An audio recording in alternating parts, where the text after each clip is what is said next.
हम उन मूल सिद्धांतों को डिकोड करने वाले हैं जो ये तय करते हैं कि टीचिंग असल में है क्या और क्यों सिर्फ ज्ञान होना किसी को एक सफल शिक्षक नहीं बनाता। एग्जैक्टली। यहाँ एप्टीट्यूड यानी अभिक्षमता, इसका एक बहुत बड़ा रोल सामने आता है जो एक साधारण इंसान को एक बेहतरीन शिक्षक में बदल देता है। हाँ, और ये विरोधाभास ना हमेशा से शिक्षा के क्षेत्र का सबसे बड़ा सवाल रहा है। मतलब अक्सर लोग ये मान लेते हैं कि अगर आपके दिमाग में डेटा है तो वो आसानी से दूसरे तक पहुंच जाएगा, जो कि सच नहीं है। राइट। एकदम सच नहीं है। जब हम शिक्षण के मनोविज्ञान और उसकी कार्यप्रणाली का गहराई से विश्लेषण करते हैं ना, तो तस्वीर बहुत अलग नजर आती है। टीचिंग सिर्फ बात करने या जानकारी देने की प्रक्रिया नहीं है। तो फिर ये क्या है? ये एक बहुत ही विशिष्ट कार्यप्रणाली है। मतलब अगर हम अंग्रेजी के शब्द टीच को देखें तो ये इंस्ट्रक्ट करने यानी निर्देश देने से जुड़ा है। अच्छा। हाँ, ये एक ऐसा स्ट्रक्चर्ड एनवायरनमेंट बनाने के बारे में है जहां एक कम जानकार व्यक्ति किसी अधिक जानकार व्यक्ति से ज्ञान ग्रहण कर सके। इस पूरी प्रक्रिया में एक इरादा, एक इंटेंट शामिल होता है। ये बहुत दिलचस्प है क्योंकि हम आमतौर पर किसी से भी कुछ नई जानकारी मिलने को सीखना कह देते हैं।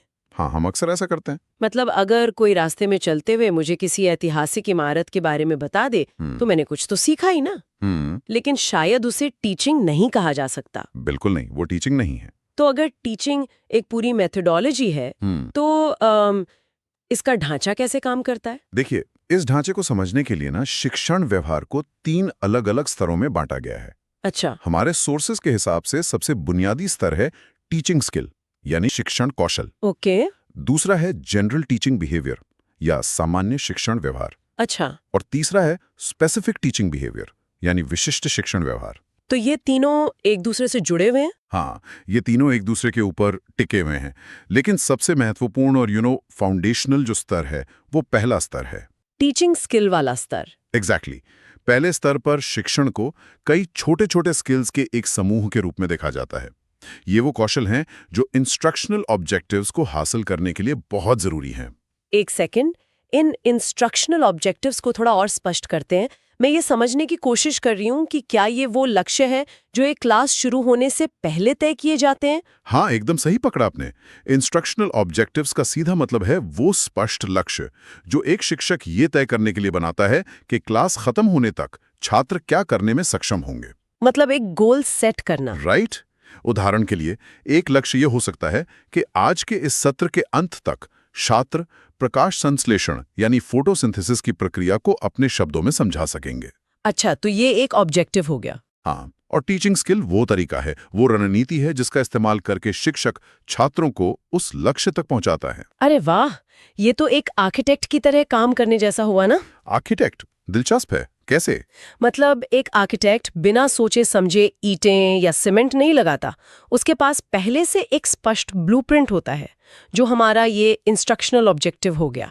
बिल्कुल। और फिर वो अपनी सिविल इंजीनियरिंग की स्किल्स का इस्तेमाल करके उस ब्लूप्रिंट को एक असली इमारत में बदल देता है। क्या बात है, ये उपमा यहाँ बिल्कुल सटीक बैठती है। अगर आर्किटेक्ट के पास ब्लूप्रिंट नहीं है तो वो सिर्फ एक दीवार खड़ी कर रहा है, कोई इमारत नहीं बना रहा। सही बात है। इसी तरह दुनिया का सबसे बड़ा विद्वान भी एक बुरा शिक्षक हो सकता है, क्योंकि ना उसके पास ब्लूप्रिंट हो सकता है, लेकिन उस ब्लूप्रिंट को हकीकत में बदलने की जो मेथोडोलॉजी है, जो टीचिंग स्किल है, वो शायद उसके पास ना हो। मतलब वो बस क्लास में आएगा और अपनी बात बोलकर चला जाएगा। सर, टीचिंग एक इतनी विशिष्ट प्रक्रिया और मेथोडोलॉजी है जहां ब्लूप्रिंट बनाना और उसे लागू करना होता है। हाँ। तो यहाँ मेरे दिमाग में एक स्वाभाविक सवाल आ रहा है। हाँ, बताइए। क्या इसे एक रोबोट को सिखाया जा सकता है, या फिर अगर हम किसी भी आम इंसान को ये आर्किटेक्ट वाला ब्लूप्रिंट बनाना सिखा दें तो क्या वो एक महान शिक्षक बन जाएगा? ये एक बहुत ही तार्किक सवाल है, क्योंकि हम अक्सर देखते हैं कि कड़ी ट्रेनिंग के बाद भी कुछ लोग शिक्षण में पूरी तरह से विफल हो जाते हैं।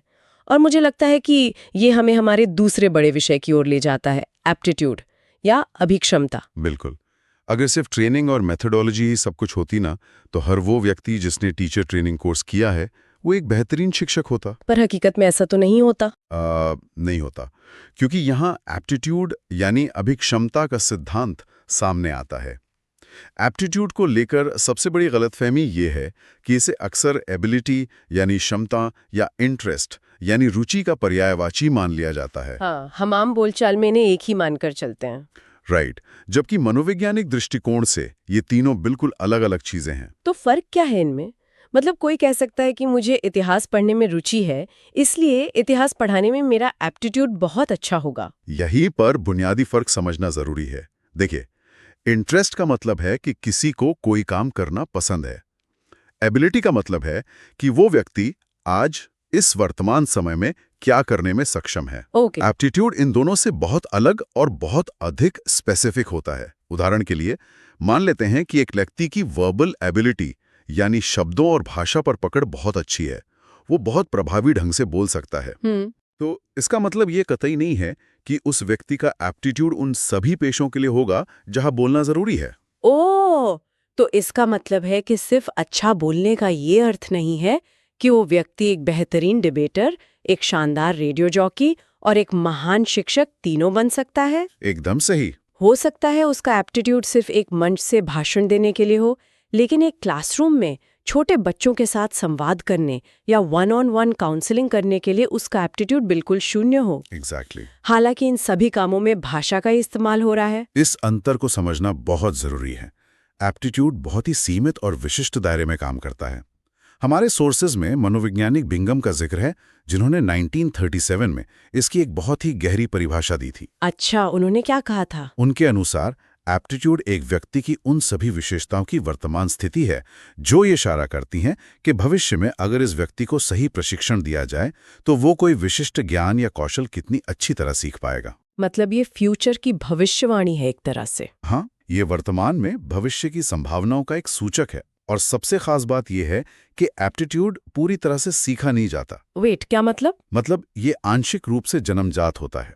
ये हमारी आनुवांशिकता यानी हेरिडिटी और हमारे पर्यावरण यानी एनवायरनमेंट के बीच होने वाली निरंतर बातचीत का परिणाम है।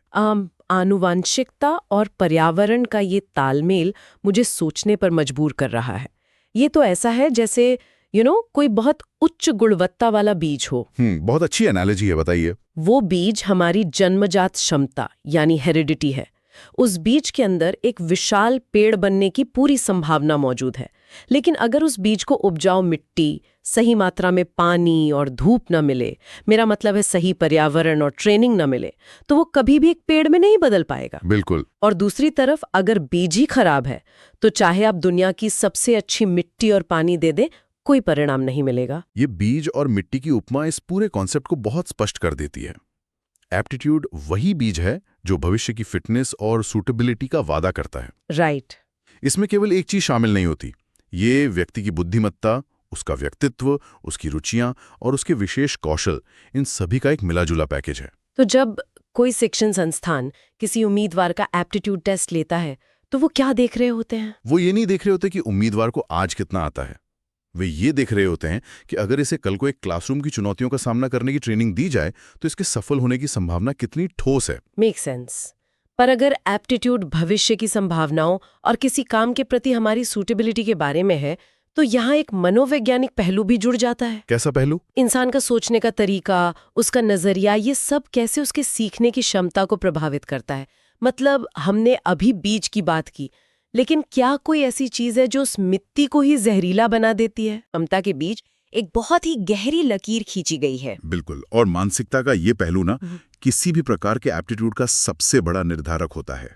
पॉजिटिव एप्टीट्यूड वाले लोगों का दुनिया और जीवन की चुनौतियों को देखने का नजरिया बहुत खुला होता है। वो कैसे? वे जीवन की मुश्किलों, संस्थाओं, धर्म और परिस्थितियों का सामना पूरे आत्मविश्वास के साथ करते हैं। ऐसा नहीं है कि वे गलतियां नहीं करते, लेकिन वे अपने अतीत की समस्याओं में उलझ कर नहीं रह जाते। वो मूव ऑन कर जाते हैं। एग्जैक्टली। वे अपनी पिछली गलतियों से सीखते हैं, उन्हें एक अनुभव की तरह इस्तेमाल करते हैं और आगे बढ़ जाते हैं।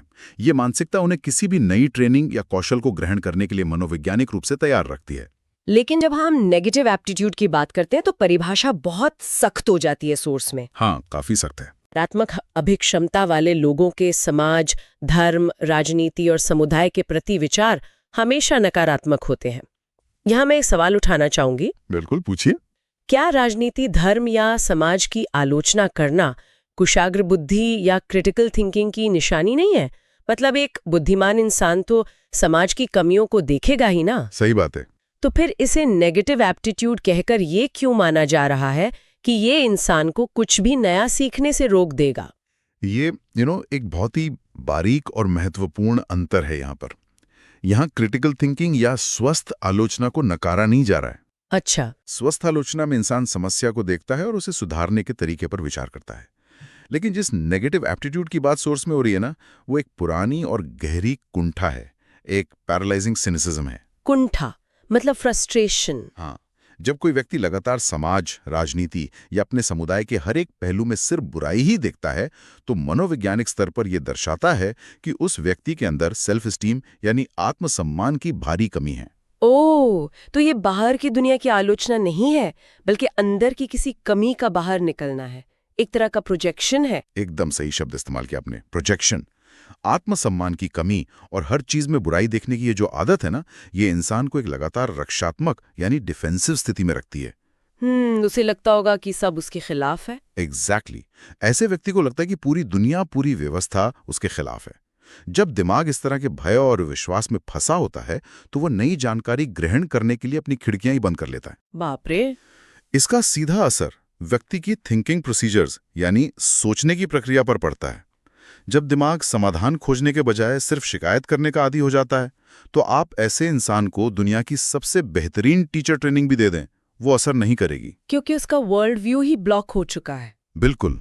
उस व्यक्ति का वो नकारात्मक वर्ल्ड व्यू हर नई सीख को ब्लॉक कर देगा। ये बहुत ही गहरी बात है। मतलब नकारात्मकता सिर्फ एक मूड या भावना नहीं है, बल्कि ये भौतिक रूप से हमारी सीखने की संज्ञानात्मक क्षमता यानी कॉग्निटिव कैपेसिटी को ही हाईजैक कर लेती है। हाँ, एकदम सही कहा। अगर इंसान का वर्ल्ड व्यू ही अविश्वास से भरा है, तो वो एक क्लासरूम में जाकर छात्रों को कैसे प्रेरित कर सकता है? वो तो हर छात्र की गलती को भी व्यवस्था की नाकामी मान लेगा। राइट, वो किसी को इंस्पायर नहीं कर पाएगा। चलिए, अब तक हमने जो कुछ समझा है उसे एक साथ जोड़ते हैं। हमने जाना कि टीचिंग एक ऐसा कार्य प्रणाली है जहां ब्लूप्रिंट या लक्ष्य जरूरी है। फिर हमने समझा कि एप्टीट्यूड जन्मजात क्षमता और पर्यावरण का वो संयोजन है जो भविष्य की सफलता तय करता है, और इसमें एक सकारात्मक मानसिकता का होना कितना जरूरी है। बिल्कुल।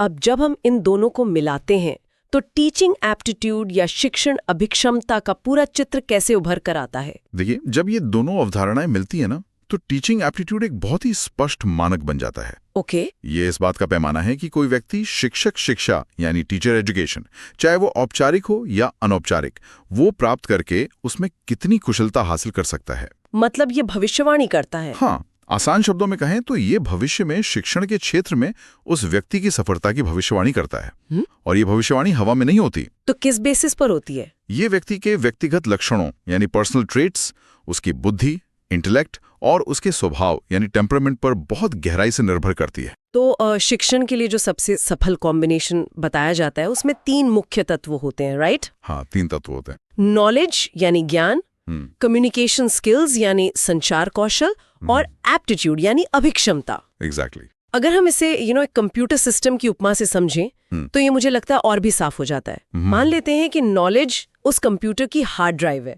जहां सारा डेटा और सारे तथ्य जमा है। बहुत बढ़िया एनालॉजी, आगे बताइए। और कम्युनिकेशन स्किल्स उस कंप्यूटर का मॉनिटर है जो उस डेटा को बाहरी दुनिया के सामने अच्छे से प्रस्तुत कर रहा है। लेकिन एप्टीट्यूड उस कंप्यूटर का प्रोसेसर है। अरे वाह, ये उपमा तो बहुत ही सटीक है ना? हाँ। क्योंकि बिना अच्छे प्रोसेसर के चाहे हार्ड ड्राइव में कितना भी डेटा हो और मॉनिटर कितना भी बड़ा हो, सिस्टम हैंग हो जाएगा, राइट? एकदम सही। प्रोसेसर ही ये तय करता है कि डेटा को कब, कैसे और कितनी तेजी से प्रोसेस करके मॉनिटर पर दिखाना है। टीचिंग में भी एप्टीट्यूड वही इंजन है जो ज्ञान और संवाद को एक दिशा देता है। बिल्कुल। और जब किसी व्यक्ति के पास ये प्रोसेसर यानी शानदार टीचिंग एप्टीट्यूड होता है, तो शिक्षण के जो जटिल काम है ना, वे उसके लिए बोझ नहीं रह जाते। मतलब वो उसे एंजॉय करते हैं। हाँ, वो व्यक्ति स्वाभाविक रूप से उन चीजों की तरफ आकर्षित होता है जो एक क्लासरूम को सफल बनाती हैं। उदाहरण के लिए लेसन प्लानिंग। ओके। जिस व्यक्ति में शिक्षण की अभिक्षमता है, वो बिना किसी के कहे ये महसूस करेगा कि आज क्लास में जाने से पहले मुझे एक स्पष्ट योजना की जरूरत है। वो खुद से ब्लूप्रिंट बनाएगा। एग्जैक्टली। इसी तरह छात्रों को प्रेरित करना यानी मोटिवेटिंग स्टूडेंट्स।